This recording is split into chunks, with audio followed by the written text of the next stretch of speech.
My name is Kelsey Siemons, and I wrote my thesis on the effects of ocean acidification and warming on the molecular, individual, and ecosystem scale.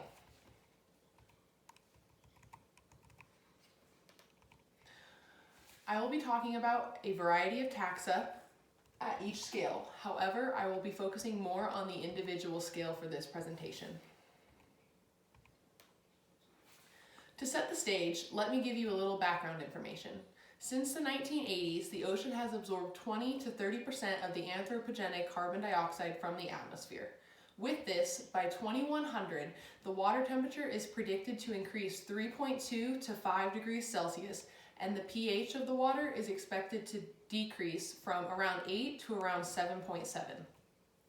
Lastly, carbon dioxide concentrations are predicted to increase to 1,370 parts per million by the year 2100. Greenhouse gas emissions and pollution have been and will continue to worsen these conditions.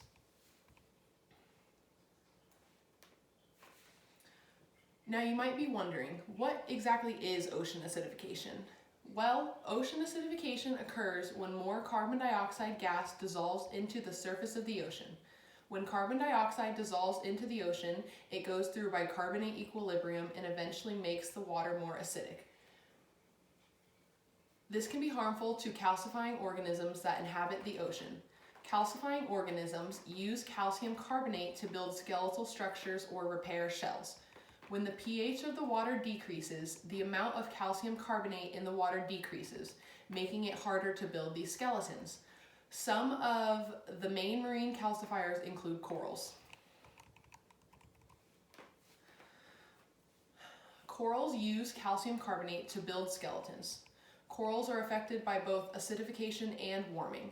Coral mortality increases in waters greater than 30 degrees Celsius, and this is mainly due to the death of the symbiotic algae that live within many of the corals. The symbiotic algae is called zooxanthellae, and they are common symbionts that help corals survive. When water gets too warm, the symbionts leave. This event is known as coral bleaching. Coral bleaching is becoming more common as water temperature increases around the globe. Reef builders are super important to the growth and survival of reefs. Crustose coralline algae is one of the major reef builders on the reef. Coralline algae signals where coral larvae and polyps can settle on the reef. Foraminifera is another important reef builder. These organisms make the hard substrate known as carbonate rock that other corals and organisms build and live on. Both of these organisms are vital to the growth and survival of their reefs. Mollusks use calcium carbonate and aragonite to build, grow, and repair their shells. Aragonite is a more soluble form of calcium carbonate, making it more susceptible to ocean acidification. Mollusks have an important muscle called the mantle that helps with ion regulation. Pearl oysters are able to actively push the hydrogen ions out of the organism, which counteracts the change in pH in the water. However, this process requires energy, so it can't be carried out forever. Biomineralization is another important process performed by mollusks. Biomineralization is the secretion of minerals by an organism. Mollusks use this process to help repair shells. Specifically, they use tyrosinase-like proteins. Fish are not marine calcifiers, but they can still be impacted by ocean acidification and warming. Emerald rock cod are a species of Antarctic fish that can acclimate to changing pH in the water. These fish do this by exchanging ions through the gills along with using bicarbonate equilibrium. This helps them maintain homeostasis. Many reef fish use olfactory cues to get around the reef. Ocean acidification can damage the nervous system, which can affect how fish receive these signals.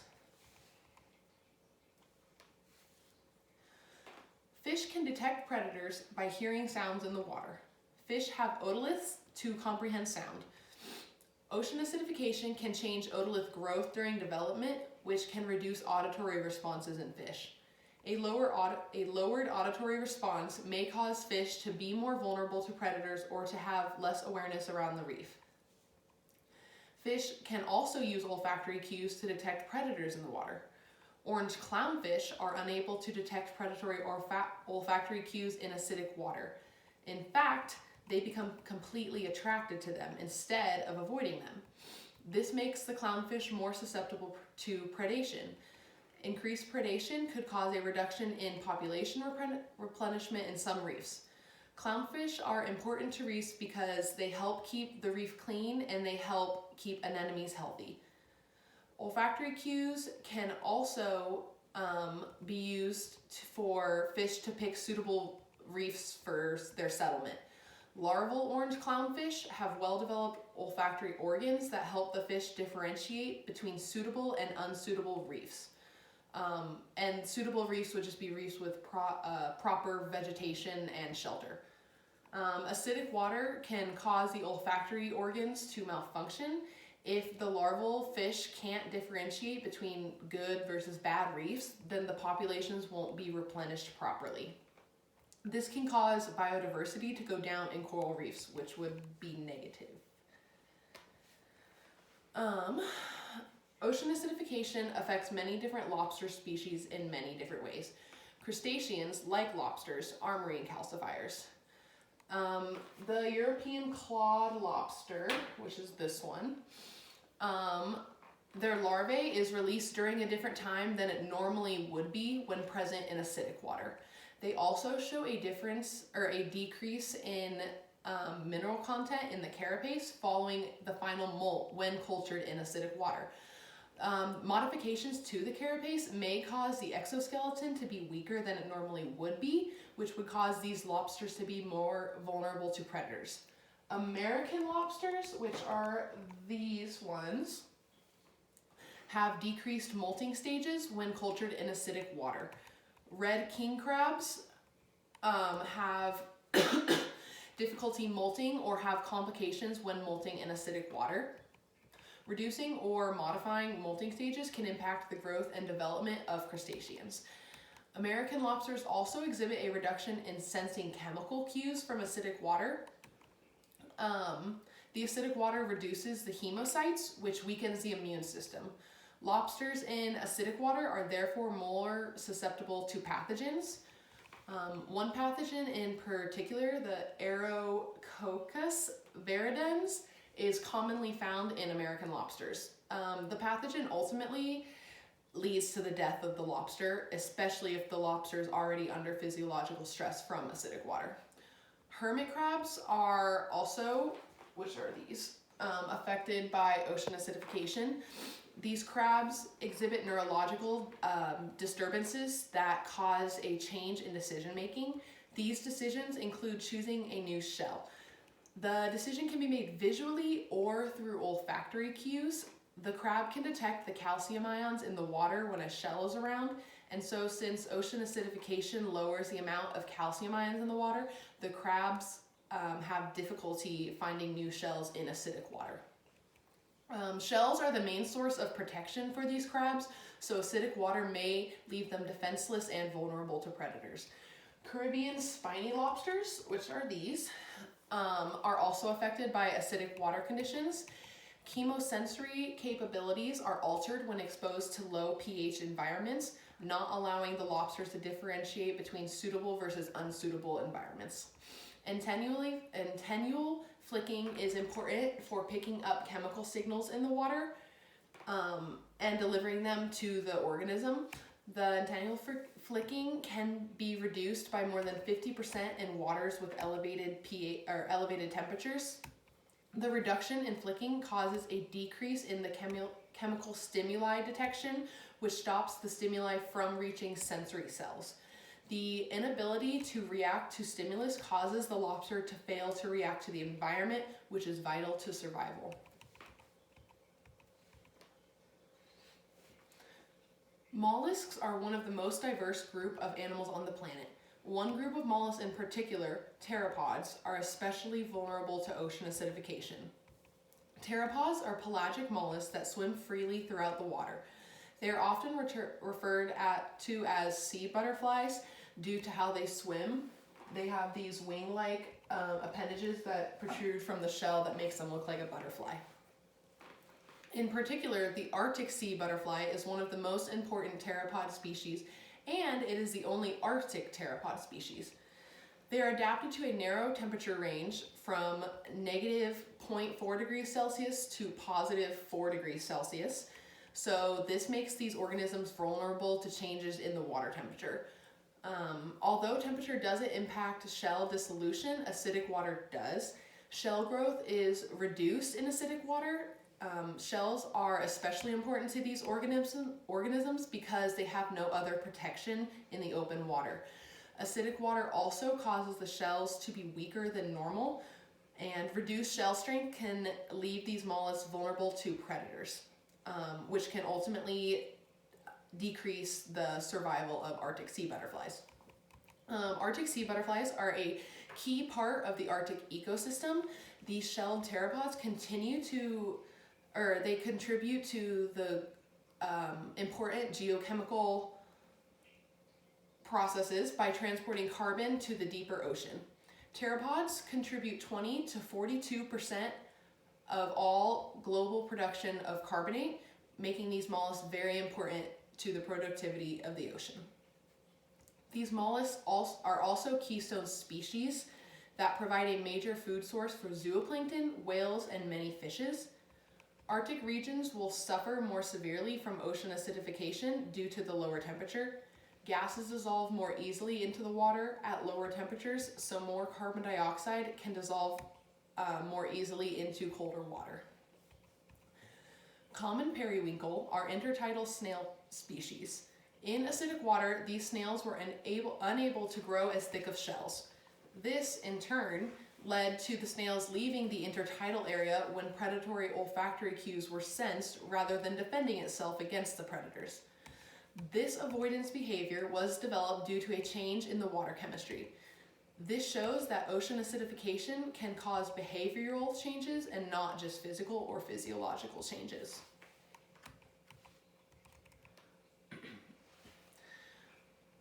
Coastal ecosystems are vital to the planet. They prevent erosion, enhance nutrient cycling, and provide a nursery habitat for fishes. Coastal ecosystems include coral reefs. Coral reefs are one of the most productive ecosystems in the world, and they're also a habitat rich in life and biodiversity. It should be noted that warm water corals are the focus of this section, although there are mesotrophic and cold water corals that will also be impacted by ocean acidification and warming. As the ocean acidification increases, reef resilience decreases. Acidic water causes corals to reduce the secretion of calcium carbonate. Reefs depend on that secretion to grow and rebuild themselves. The combination of reefs being unable to grow, along with the loss of the symbionts, may cause coral reefs to die off completely. Currently, corals make up the majority of the primary production done in reefs. If ocean water continues to warm and acidify, there could be a shift from coral dominance to macroalgae dominance within the reef. Macroalgae are more resistant to changing water chemistry, so they would be more likely to survive if the conditions changed. 62% of reef fish rely on coral for food and protection. The loss of coral reefs would be detrimental to hundreds of reef organisms.